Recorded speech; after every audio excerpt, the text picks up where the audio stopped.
జరిగేది నిజమైన పెళ్లి అనుకుని అందరూ పెళ్ళాపడానికి ప్రయత్నం చేస్తున్నారు.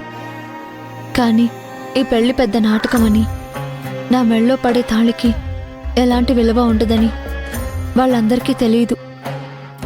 సంతోషపడే వాళ్ళు సంతోషపడుతున్నారు, ఇష్టం లేని వాళ్ళు ఇబ్బంది పెట్టాలని చూస్తున్నారు. శ్యామ్ గారు తను అనుకున్నట్టుగా అందరినీ నమ్మించగలను అన్న ధైర్యంతో ఉన్నారు. కానీ నా మనసులో మాత్రం తెలియని అలజడి రేగుతోంది.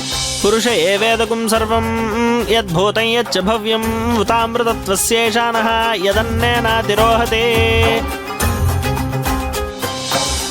ఏ ఆడపిల్లైనా జీవితంలో ఒక్కసారే పెళ్లి కూతురుగా ముస్తాబవుతుంది.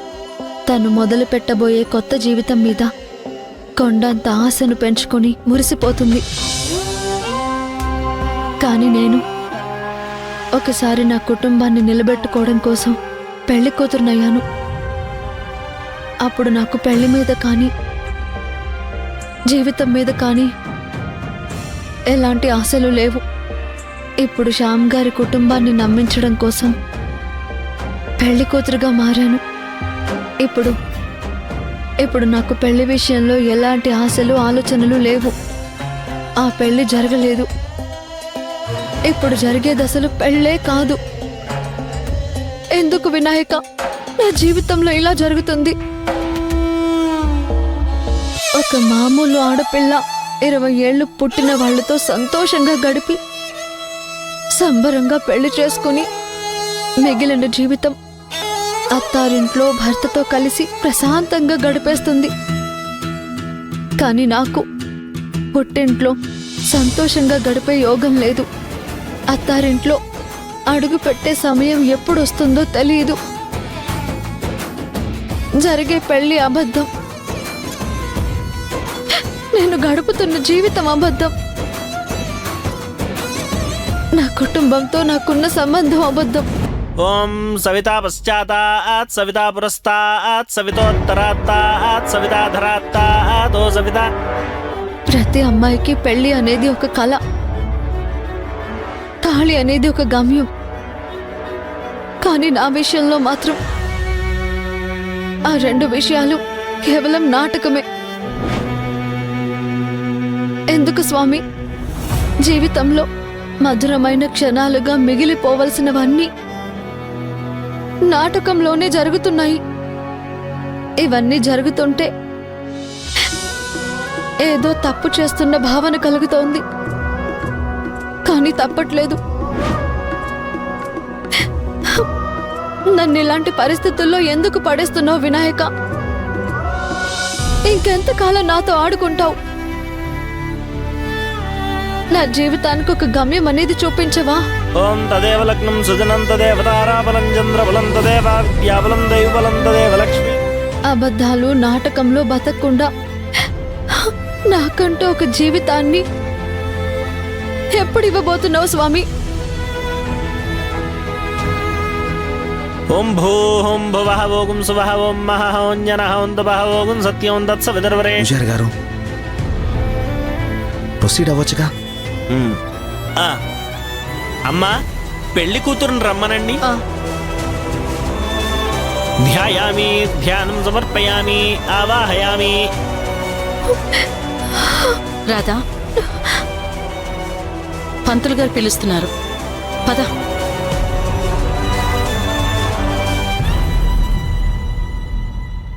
ఓం తత్పురుషాయ విద్మహే మహాదేవాయ ధీమహి తన్నో రుద్రః ప్రచోదయాత్ స్వాహా. ఓం తత్పురుషాయ విద్మహే మహాదేవాయ ధీమహి తన్నో రుద్రః ప్రచోదయాత్ స్వాహా. ఓం ఈశానః సర్వ విద్యానాం ఈశ్వరః సర్వభూతానాం బ్రహ్మాస్తు సదాశివోం.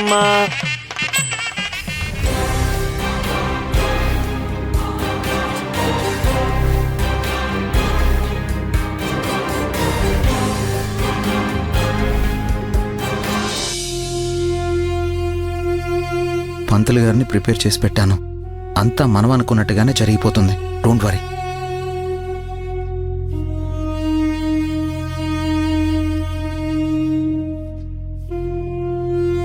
స్మైల్ ఇవ్వు, అందరికీ డౌట్ వస్తుంది. ఏంటండి రాధా శ్యామ్ గారు కూలిగా పెళ్లి తంతంతా చేసేస్తున్నారు? కొంపతీసి తాళి కట్టేయాలి అని ఫిక్స్ అయిపోయారా శ్యామ్ గారు? అంత లేదు. పెళ్లి జరగదు అని నిన్నవాడు చాలా కాన్ఫిడెంట్గా చెప్పాడు. కానీ ఏం ప్లాన్ చేశారో అర్థం కావడం లేదు. ఈ సునంద ఏం చేస్తుందో తెలియడం లేదు. Suspense cinema చూస్తున్నట్టుంది.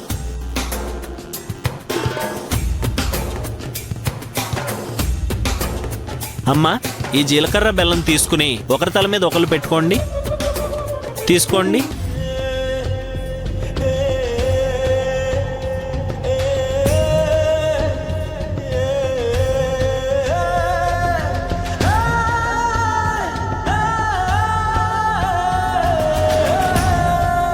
జీలకర్ర బెల్లం పెడితే సగం పెళ్లి జరిగిపోయినట్టే అంటారు.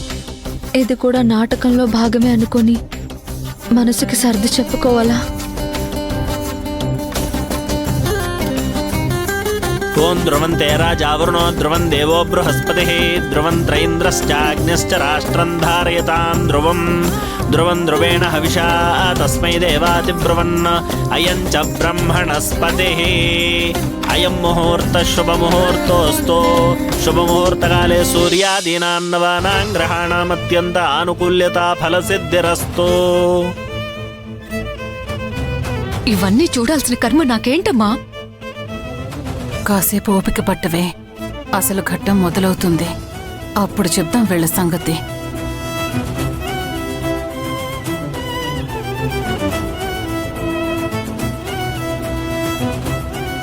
అయ్యా, ఈ మంగళసూత్రాన్ని అందరి దగ్గర ఆశీర్వాదం తీసుకురండి. అలాగేనండి. ఓం పద్మప్రియే పద్మిని పద్మహస్తే పద్మాలయే పద్మదళాయతాక్షే విశ్వప్రియే విష్ణుమనోనుకూలే త్వత్పాద పద్మం మయి సన్నిధస్థాయాసా పద్మాసనస్థా విపులకడితడే పద్మభద్రాయతాక్షే. నేను కోరుకున్నట్టుగా ఈ తాళిబొట్టు రాధమెళ్ళకి చేరేలా చూడు తండ్రి. గంభీరావర్తనాభిస్తన వర్ణమితా శుభ్రవస్త్రోత్తరీయా లక్ష్మీర్దివ్యైర్గజేంద్రైర్మణిగణఖచితైః స్నాపితా హేమకుంభైః నిత్యం సా పద్మహస్తా మమోసతు గృహే సర్వమాంగళ్యయుక్తా.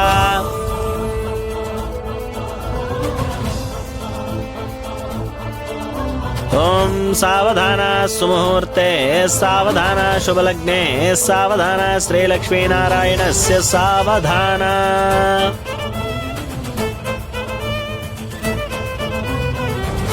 ఓం తదేవ లగ్నం సుదినం తదేవ తారాబలం చంద్రబలం తదేవ విద్యాబలం దైవబలం తదేవ లక్ష్మీపతే తేంగ్రయుగం స్మరామి.